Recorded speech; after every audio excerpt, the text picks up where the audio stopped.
Okay. So I think we were just about to begin discussing the seventh conversation, the gate, the good shepherd. Of course, Dan, you had mentioned your experience with John, and I can definitely relate to what you were saying about sometimes the tone of it being a little challenging for us. I think for me, with the seventh conversation, just looking back at my own notes, um, the author says that basically something to the effect that eventually we're looking through and beyond the stories in John to something deeper and more immediate, to where Christ awaits to begin the conversation. And I guess it's kind of the nature of the gospel according to John, that's what's happening, I guess, is what I took from what he was saying. And I guess that makes this well suited to his project with this book. So I thought that stood out to me about it, because I appreciated that so much about the book, that it's pulling from past events, yes, drawing on those events, but because of the structure of John being what it is, that yes, there are historical events, but you're also dealing with people who are talking very much at that time and talking about and dealing with the concept of the resurrected Christ and the immediacy of that, which I think is one of those reasons that it's probably among the considered the Quaker Gospel, because of that sense of the immediacy and accessibility of the resurrected Christ. It's a very spiritualized gospel, John. The imagery of the good shepherd and the gate, I think, is interesting as well, because he talks about how you would have had an enclosure for sheep that didn't have a physical gate, but the shepherd themselves would lie in front in the open space of the enclosure and served as the gate bodily. And that's not really something that we relate to. And I think he addresses that, because probably few of us are shepherds today. But at that time, people would have really related to and understood that what he was relating in saying that he was the good shepherd. And he goes into that imagery and calls the Pharisees and the other authorities bandits and thieves, and talks about how the sheep will recognize only the voice of the shepherd. So I think kind of what you were saying, Dan, it's some of that antagonistic relationship between Jesus and those religious authorities. And he's pretty directly saying, the kind of rendering them irrelevant, or certainly challenging them, and saying that they basically weren't a legitimate source of authority, which is certainly not a terribly passive approach. And he talks too about the decisive quality of Jesus' leadership, in that he lays down his life for his people. And that's kind of connected into with that, the shepherd symbolism, the idea that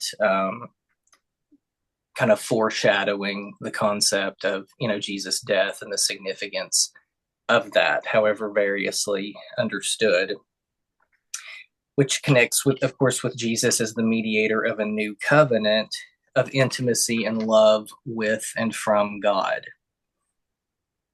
which would have been a different message than would have been the core of the Judaism of that day. It really wasn't the kind of religion that focused heavily on an intimate or a personal relationship with God. It was understood very much to be through the literal covenant of, the sacrifices, the work of the temple priesthood, Israel as a nation, as a people of God. And of course, the individual had the responsibility of living according to the Torah, but it was very much kind of that corporate understanding of that.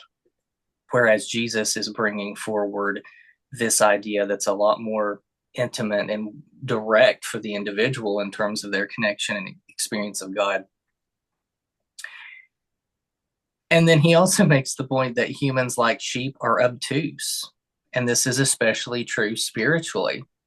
So you've got the Good Shepherd symbolism working on that level too, because, sheep are not exactly the brightest of animals, probably. And, they have a herd mentality and they kind of go where they're led.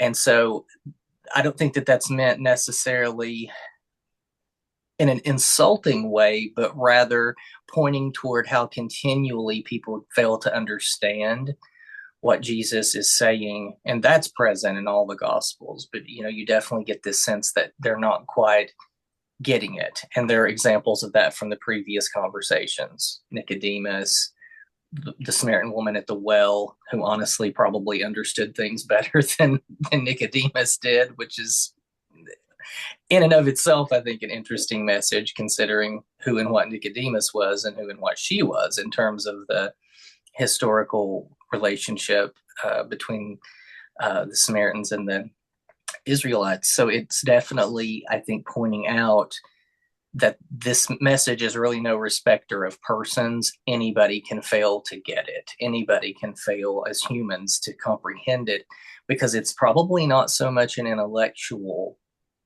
exercise. It's something that is supposed to be experienced on a more spiritual level.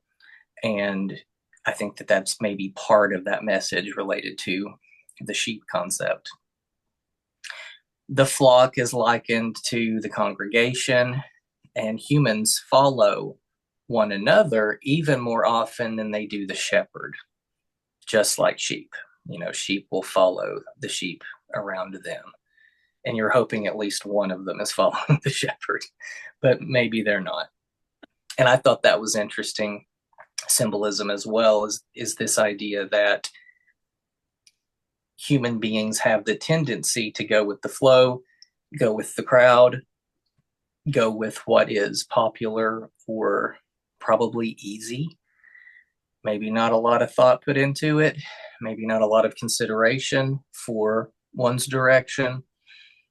But with this concept of Jesus as the Good Shepherd, the idea being that the focus of your attention should really be on the leading and the guidance of the shepherd, as friends would see it, the guidance, the inward light, inward guide, and inward seed of Christ.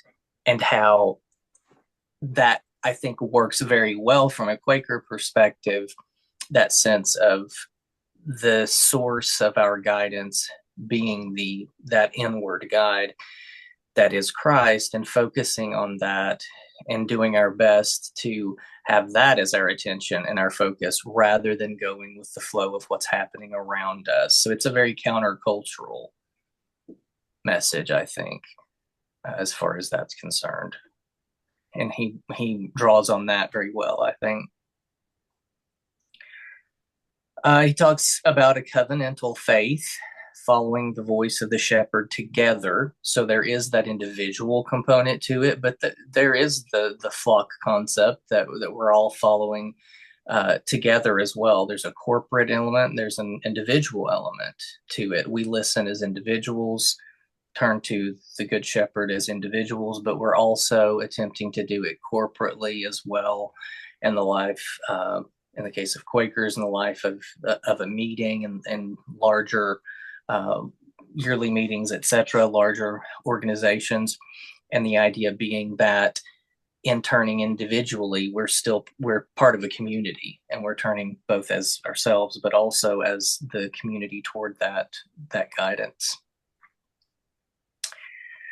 He talks about something that I think is, I think it's both very visible in John, but also probably easy to miss. And that's that the voice of the resurrected Christ almost replaces that of the earthly Jesus, because it's such a spiritualized gospel, and the feel of it, the message of it, obviously looking at the history of it, kind of when it was written and the influences on John, that there's this sense of things have gone beyond just earthly ministry Jesus, and you're now in this realm of the concept of the resurrected Christ. There's a Episcopal priest named Fleming Rutledge who's written a lot, and she wrote a widely respected book about the crucifixion called The Crucifixion. And she talks in it about, she uses the Greek term kerygma, or like I think it means proclamation. And she talks about the difference between the Jesus kerygma and the Christ kerygma, because you have the Jesus kerygma being the kind of the earthly human being Jesus teaching, through parables, healing the sick, etc. But then you have the Christ kerygma, and that's more what you're getting in John, which is this, it's the more spiritual, resurrected Christ dimension of things. So there is that difference there, and he addresses that, and that's what I thought of. I had been reading one of her books recently, and I just now made that connection in my own mind. She was one of the first women ordained as an Episcopal priest. So she's definitely worth a look. Some of her writings. She's an interesting person. She has a very pronounced Southern accent, so it's always interesting and enjoyable to hear her speak, because she has that very nice Southern accent. Can we get the name again? Fleming Rutledge. Fleming Rutledge. Yep. Thank you. She's written several books. But The Crucifixion, I think, is the most recent one, and it's like a door stopper. I mean, it's a very thick book, and it's a real deep dive into that. And but she's done lectures too, so you can find her. She speaks a lot, so you can find her on YouTube too, just like hour-long talks by her. So she's a excellent resource. So the author talks about sheep not of this flock. This has always been a passage that I found interesting, independent of my involvement with Quakerism, but I think it's another area that connects well with Quaker concepts. The sheep not of this flock. He talks about, that can be Jews and Gentiles together in Christ. Foreshadowed in Jesus' conversation with the Samaritan woman at the well, where he talks about, the times coming when people will worship in spirit and in truth. But then also that ties into the idea among friends, that it also meant that those unfamiliar with Christianity could still hear the voice of the shepherd or the light and be guided by it. In examples through history, of course, some of the early friends and their interactions with Native Americans, Woolman and Penn and others, who recognized within Native peoples that in following their understanding of spirituality, their Native religions, they were still following the amount of light available to them in that way, and accepting that was still sourced in Christ, because if it's truth, then it would be rooted in this, particularly as it's related in John, the idea of Christ as the Logos, the source of truth, the mind of God that was, in the beginning, and everything coming into being through Christ. Anywhere you're going to encounter truth, then it would tie back to Christ. So I appreciated that and felt like it kind of was related to some of what Lynn was talking about the last time, when she had raised that issue of what about folks who are of other religious traditions. So I think that's one of the ways in which both the early church as well as historically Quakers seem to have approached that question.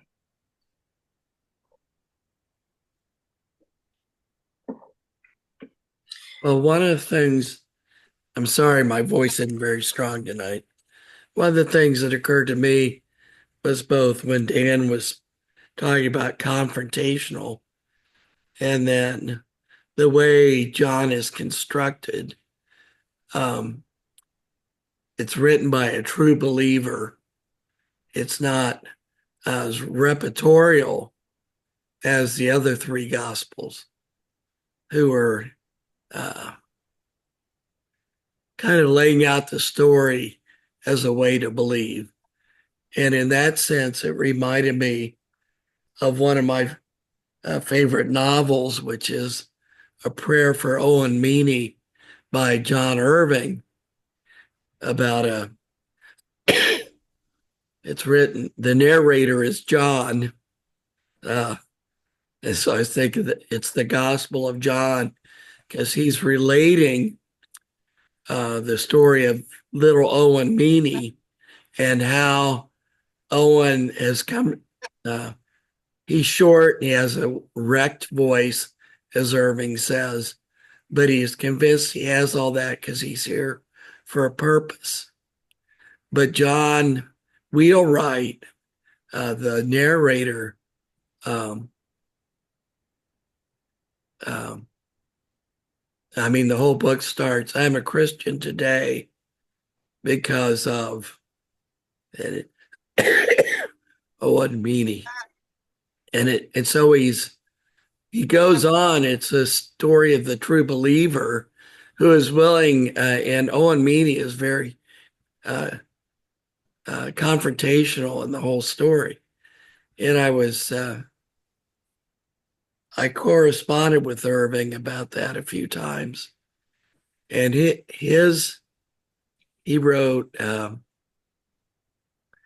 he was writing it from a view of a disciple, so to speak, and that he thought that in some ways, and he is a Christian, but he thought in some ways, uh, those closest to Jesus probably were the most reliable narrators because their lives have been so drastically changed by it. And so that we need to consider that as we read it. And I think in the book of John, he is so adamant about all these points and isn't afraid to show Jesus as confrontational because Jesus knows what his mission is.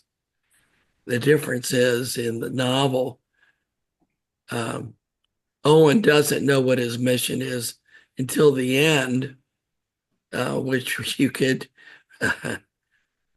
consider the crucifixion.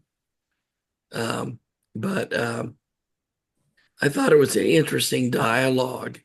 And as I've read that novel a couple times since John Irving and I wrote back and forth, I thought, yeah, it really is sort of the Gospel of John. I'm not recommending the book necessarily because it's a John Irving book who wrote, The Hotel New Hampshire and The World According to Garp. So it's a little quirky, but it is still one of my favorites because of that. This idea of the true believer and his disciple.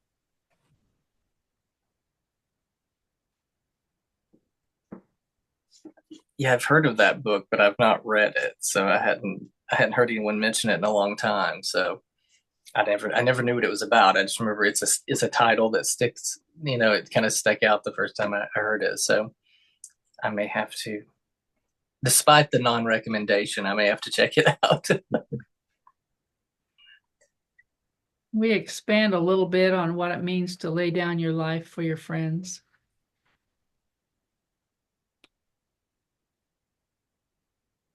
I'm thinking of Dale's sister, Francine Graves,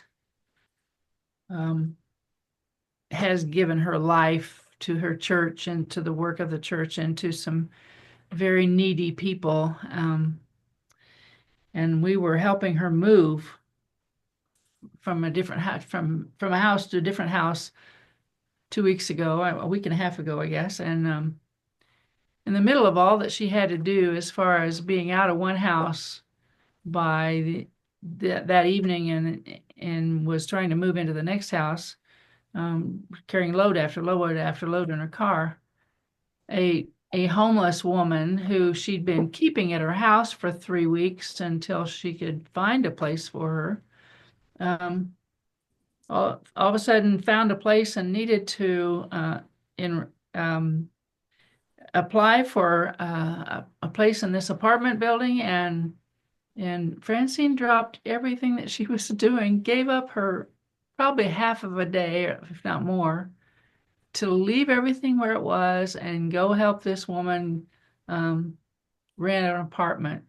And that meant going to the bank and arranging for payments through the online payment thing and so forth. And she just dropped what she was doing. I thought, that's what you're doing. You're giving your life, your plans, everything you had in store to do, and with deadlines, and she left all that to go help this woman move into her own place.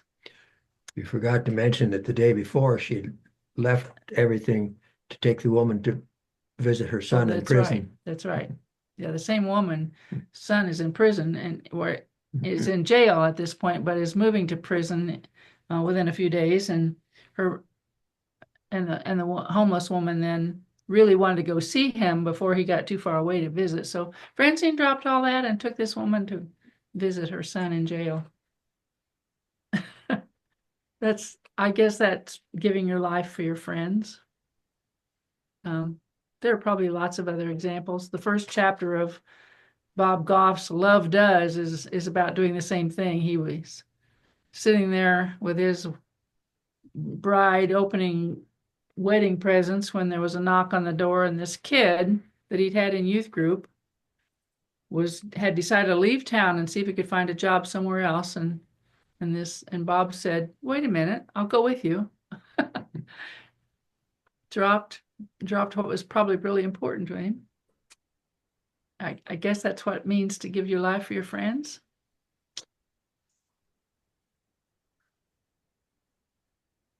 Maybe not all of your life, but not your earthly heartbeat, but certainly your priorities.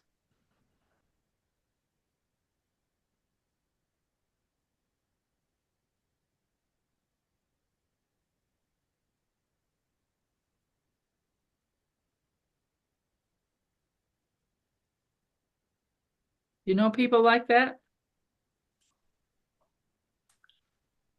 Too few, probably. Yeah. I have, but they seem few and far between.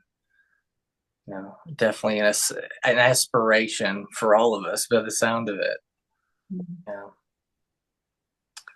I think it's interesting. I'm in a helping profession, of course, as a licensed clinical social worker, and I know one person in particular who, in addition to their paid work as a social worker helping people all day for a paycheck, they also do a lot on their own, outside of work.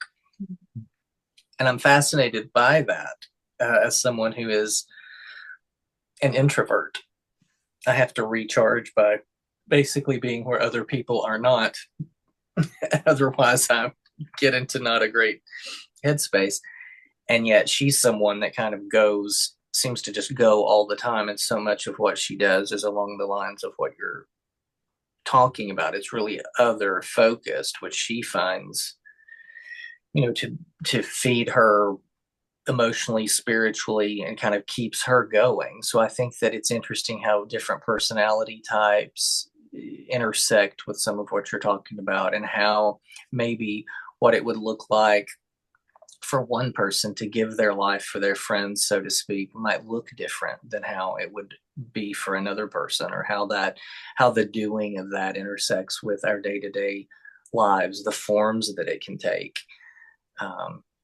Is kind of where my mind went, and how, I guess, if we are all, metaphorically speaking, sheep in the flock, we're going to probably make our way in the following of the shepherd in our own way to some extent. And yet there's going to be, at the core of it, ideally, an other focus, more so than a self focus, I think, with what you're talking about. And that's just not a common orientation in our society.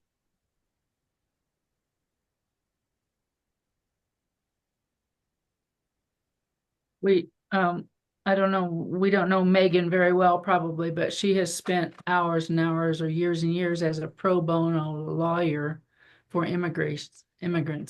Oh, wow. And she's a lawyer. She could have been making a lot of money that she wasn't making by just providing that service. I think she's still doing that once in a while. Yeah, that's amazing to consider, and such a need for it, probably, sadly, now more than ever. So We might ask her to describe how that works for her sometime.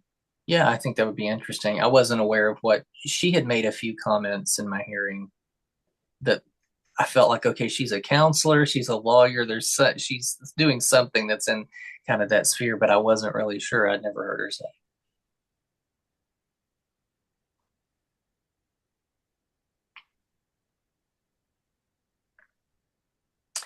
The guided conversation for the seventh conversation is to consider a problem or a transition in your life and those involved.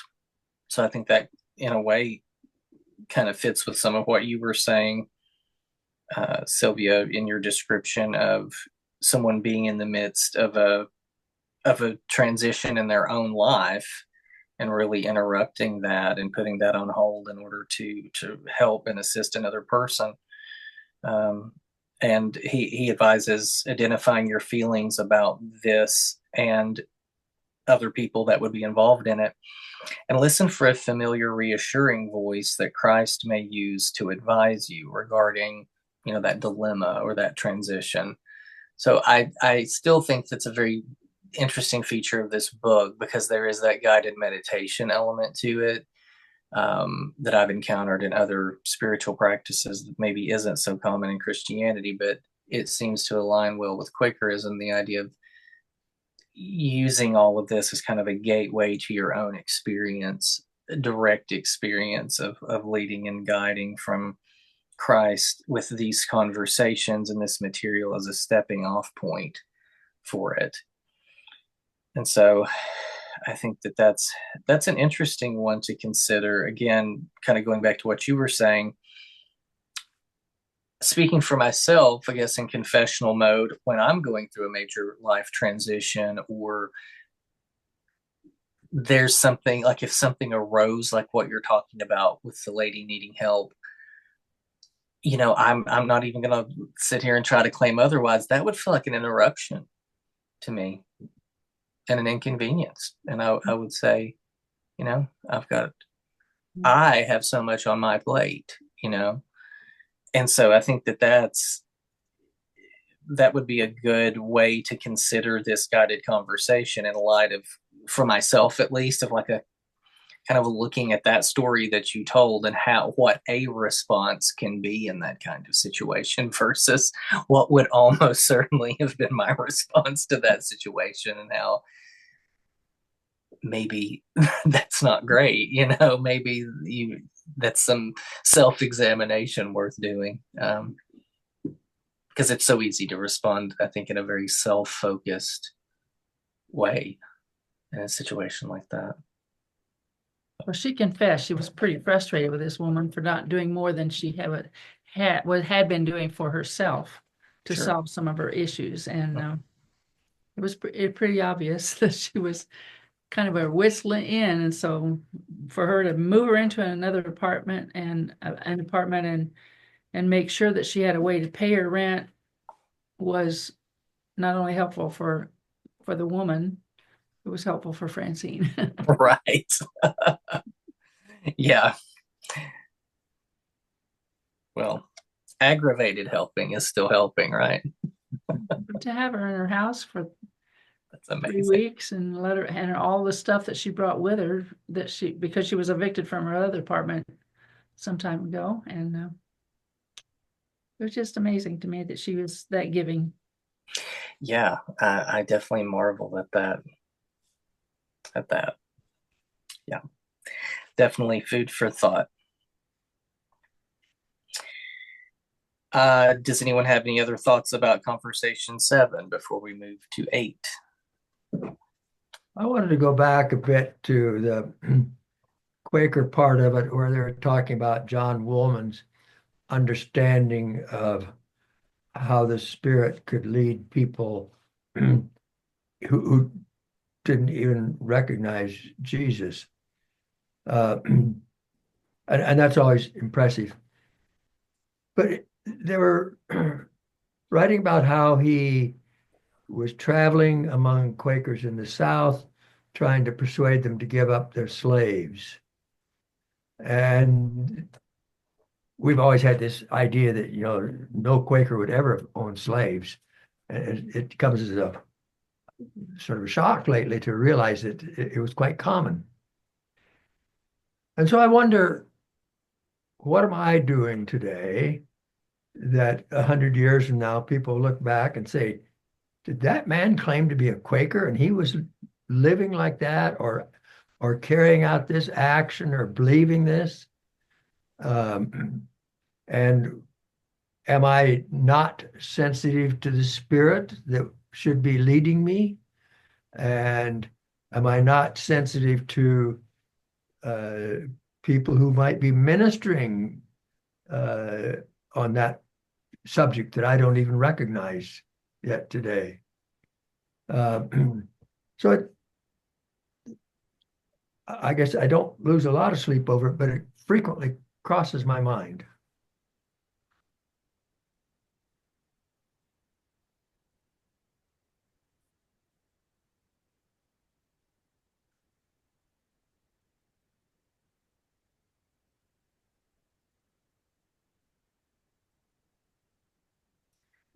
Yes, I think I've probably considered something kind of similar to what you just described at times.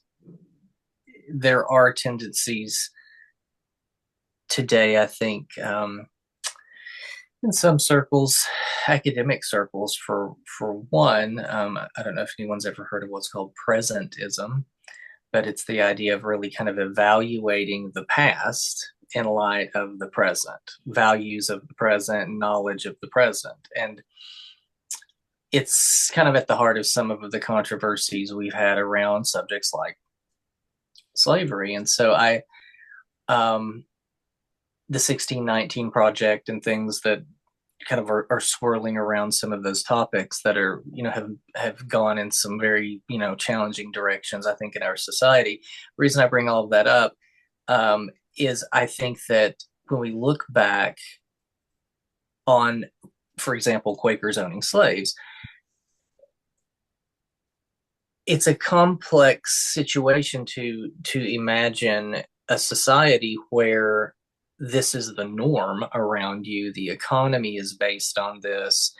Everything is very tied up in it. And it's a moral issue, clearly.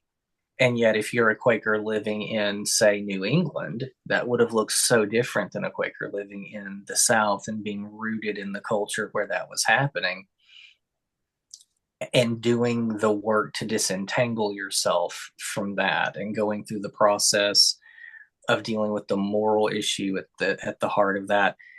Me living in 2024, looking back on that, to your point, Dan, it would be so easy to, oh, well, that's unbelievable. How could anyone calling themselves a Quaker have participated in the institution? And I obviously definitely think it was wrong and immoral, but wrong and immoral on that such a huge scale that the individuals trying to operate within that and deal with their own conscience and deal with the economic consequences for themselves. I think that's such a complex reality that they were having to navigate. And I'm glad to see that so many did come to the right place with that question. And it's my understanding many even moved, left the South, went to other places in the North as a result of just exactly what you're talking about.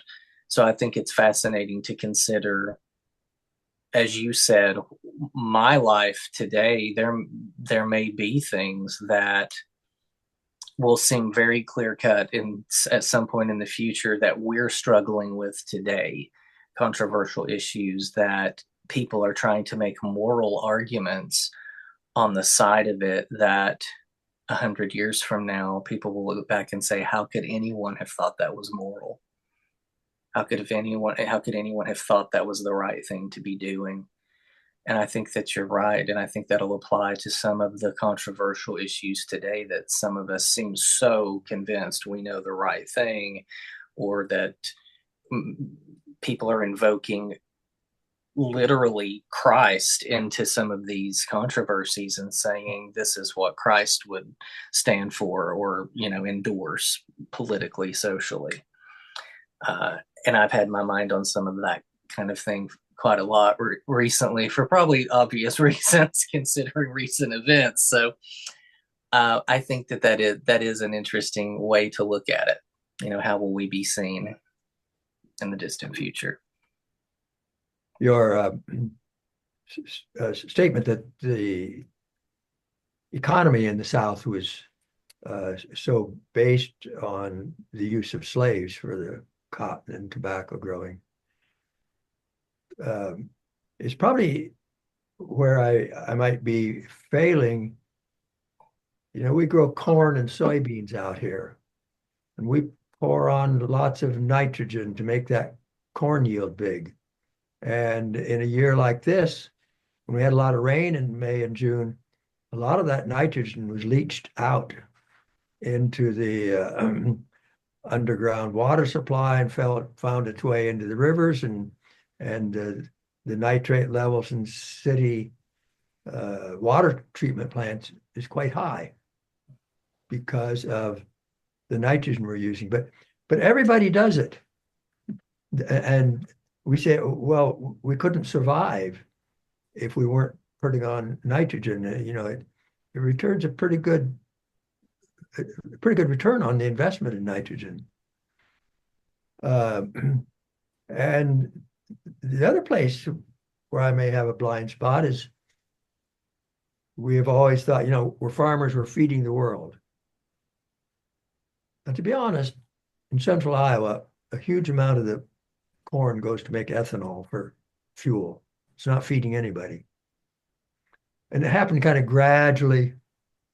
And so we still have that mindset that we're feeding the world. And it's true, we are.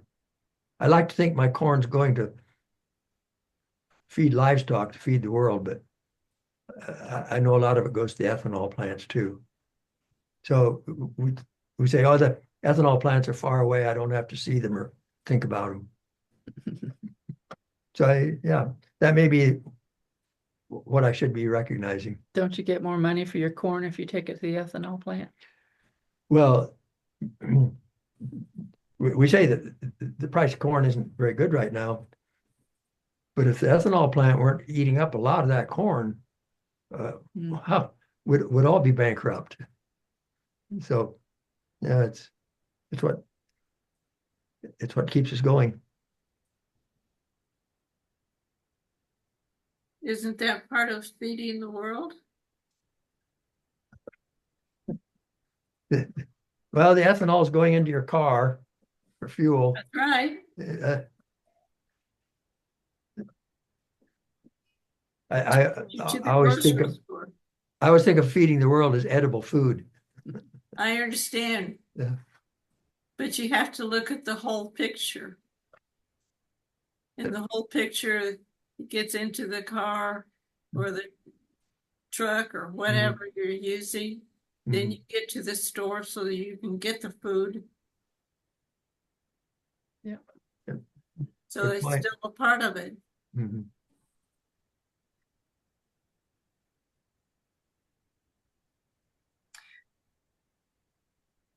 Yeah, the name is escaping me, but just a little while ago, I was reading the story of I can't remember who it was, but he was a anti-slavery friend, and he dressed in a soldier's uniform, I think, and took a Bible into a meeting that was filled with fake blood. Who was that, Brent? Benjamin Lay. There you go. Yes. How could I have forgotten that? A unique character, and cut it open and poured this fake blood all over some of the wealthier friends, and I can't remember if it was Philadelphia or it was wherever it was, and over the issue of slavery, and made this very public demonstration. And it's a reminder that at that time that was a controversial subject in the Society of Friends, and you would, given the essence of Quakerism, you wouldn't have thought that. Like, how on earth was this? How on earth did people participate in this utterly inhuman institution, and yet believe what they believed? And so I think it's kind of a mirror, I think, that we can hold up, to ourselves too. And I think there's a lot of value in doing that, because humans, as we know, are, as he says in the book, like sheep, we are obtuse. So sometimes we don't quite get the message that may be staring us right in the face. That's a very easy mistake to make, and God knows I make it. Okay, conversation 8 is the Father.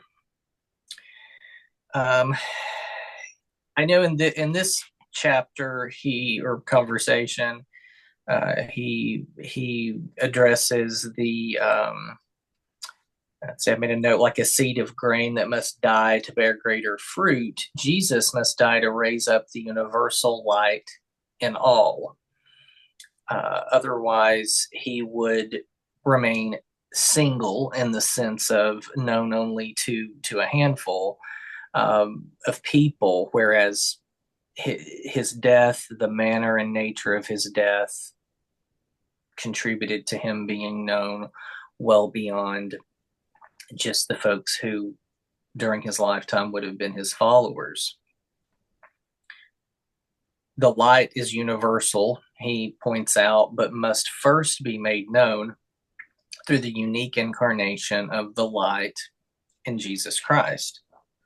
So I think it's that, again, that idea of the particular Jesus of Nazareth versus the Christ, this larger, more spiritual, even cosmic concept that he's addressing in relation to Jesus, ultimately his crucifixion and death and subsequent resurrection. Jesus casts himself upon the will of the Father. God will glorify his name by raising Jesus from the dead. So you're into that concept of the earthly ministry of Jesus being kind of the gateway through which this larger spiritual reality that's going to go out into the world. It's going to become a movement that, while it started in a Jewish context, it's going to go out into the Gentile world, and at that point become a largely, ultimately, you might as well say almost exclusively a Gentile phenomenon, as Christianity, of course, spread and went into a much larger world from, the concerns of one nation, one people, questions of, their individual prophecies and the history of their religion. And it's going to become this larger light to the world. Let's see. He deals also with the concept of losing one's life is to gain it, and to love one's life is to lose it. Some of that paradoxical language that you get, not just in John, but definitely in John. The glorifying of the Son of Man is in the unworldly beauty and holiness of God, and the identification of Jesus with the Father, that idea that to hear that Jesus is presenting. To hear me, to hear Jesus, is to hear the Father, is to encounter the will of God, basically, made known through the person of Jesus. How do you define glorified? Me, myself. Yeah. is can you find another word or a synonym or two that helps people not? I've been thinking of how you explain some of these things to people who've never been to church or heard or read Bible or sang any gospel songs. But we sing about glorifying God, glorifying Jesus, glorifying our and I think that's one of those words that isn't very well defined. What I would, for myself, how I would take it in this particular context is it's in a way understood through its kind of its opposite, in the sense of the glorifying of Jesus really ends up being rooted in the fact that he is executed and he dies, which is it's not glorious. That's not a beautiful thing. It's not an impressive thing. It's not someone who's executed at the hands of the Roman Empire through this horrible means of crucifixion. That was shameful. That was something to be absolutely, it was just, it was done to thieves and criminals. And it was a horrible way to die just physically, but also it was a shameful thing to undergo. And so Jesus undergoes this. He dies in this utterly shameful way. And then the Bible's using this language to say that that's actually, by virtue of his crucifixion, he's glorified through that. He's celebrated through that. He's elevated through that. He comes to be renowned for that, famous for that. I don't know that those are great synonyms, but Good synonyms. That he is killed in this really shameful way, that countless thousands and thousands of other people were executed in that way. I mean, crucifixion wasn't a unique means of executing people in terms of the Roman Empire. But why are we talking about this crucifixion today? I think the case is strongly made because of what came after it, which was the account of the resurrection. And of course, people, in today's world, there's a lot of conversation. Did that really happen?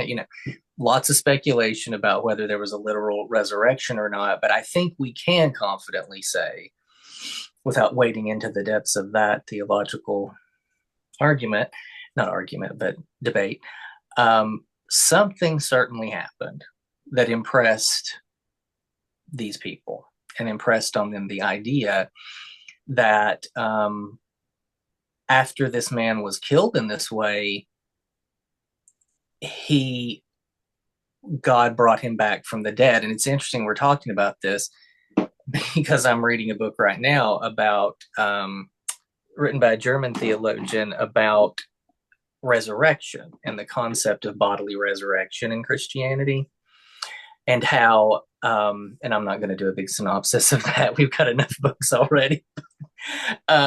It delves into the subject of the bodily resurrection and how that would have been understood at the time, and how the Judaism of this time, I think it's very easy for Christians to put so much of 2,000 years worth of Christian history and project it backward onto these people. This was not a religion in Judaism that necessarily even taught a coherent theology about an afterlife or about the soul. As a matter of fact, the sect of the Sadducees rejected the concept of the bodily resurrection.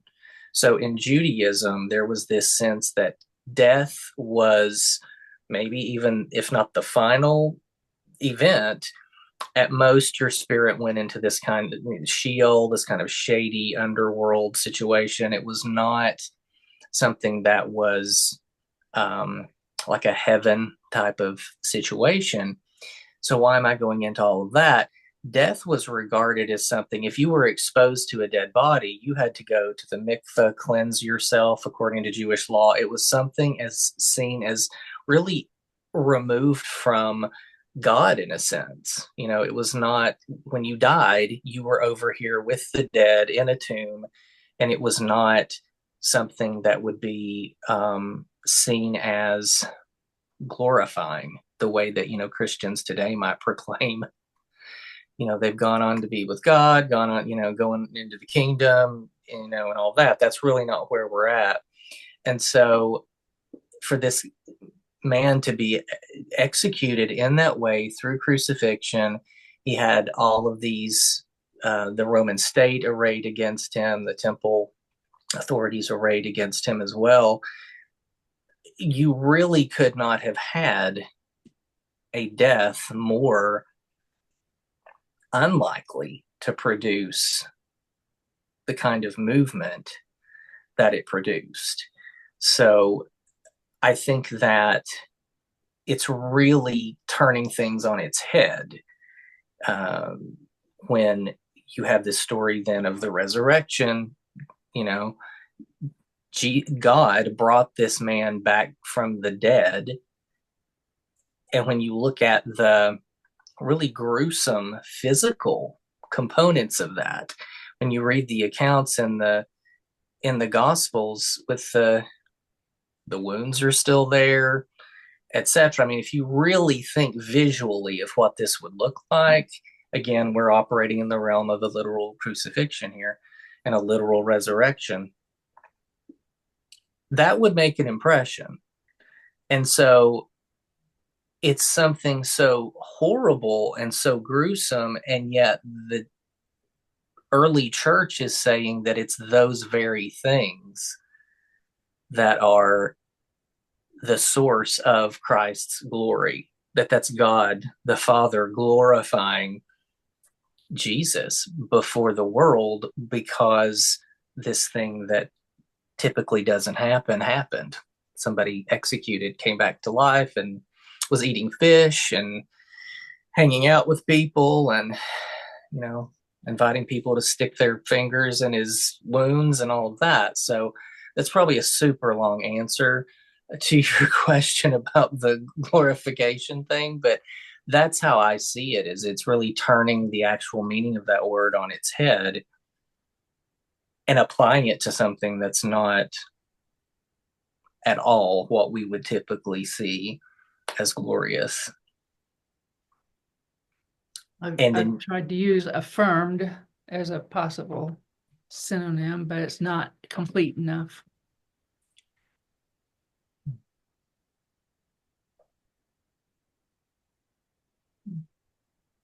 Yeah. That's helpful. Thank you.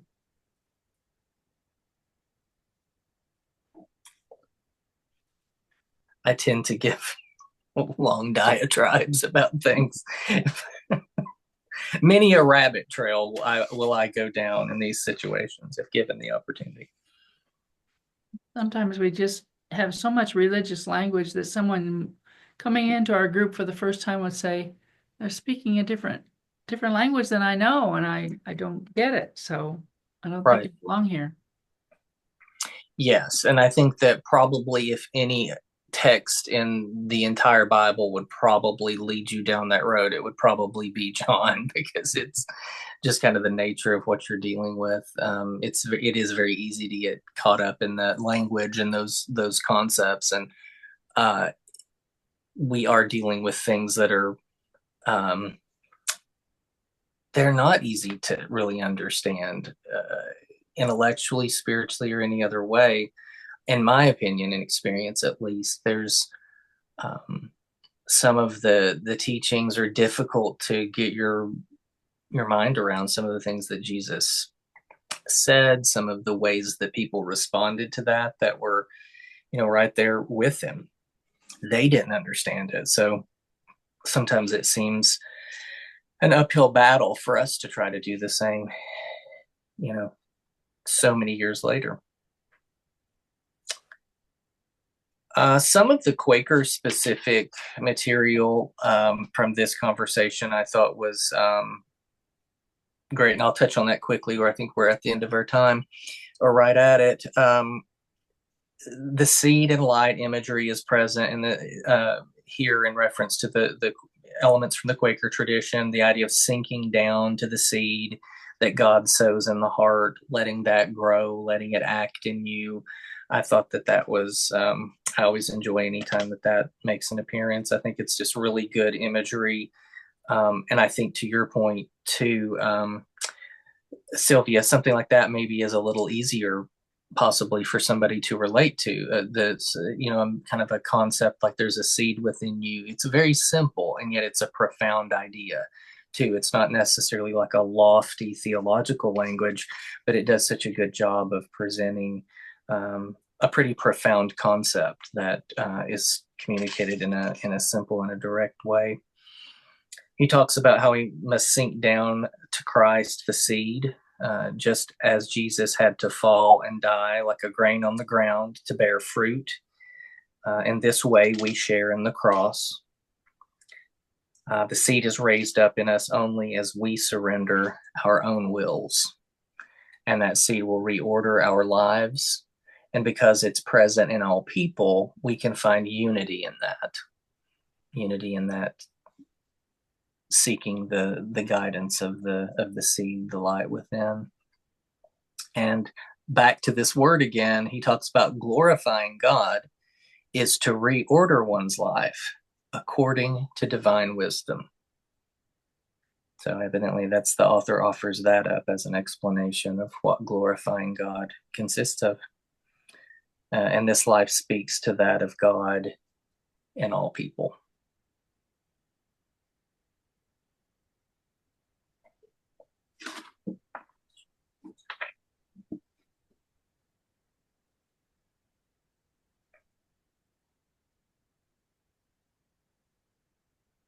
Okay. I think we're right at 8 o'clock.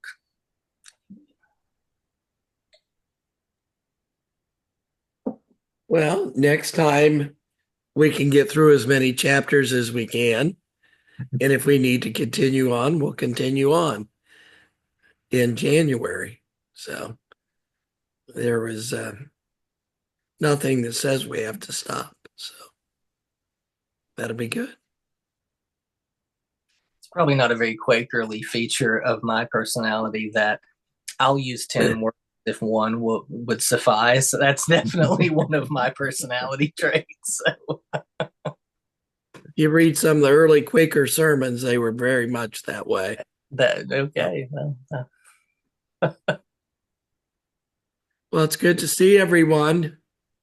And thank you, Jonathan, for your good leadership. Jonathan, thank you for challenging us to dig into this. Oh, my pleasure. Like I say, I enjoyed the book, and hopefully other folks are as well. And I think you did a great job with a unique idea. What's Doug doing now, Douglas Gwyn? I'm never quite sure. Where is he? I believe at the minute he's in Richmond, I think. Oh. But he often goes to Maine, and he often is at Pendle Hill. So I'm not sure where he is right now. He's mostly writing. That doesn't. Are we still being recorded? Did you turn that Yeah, off? I could stop. Oh.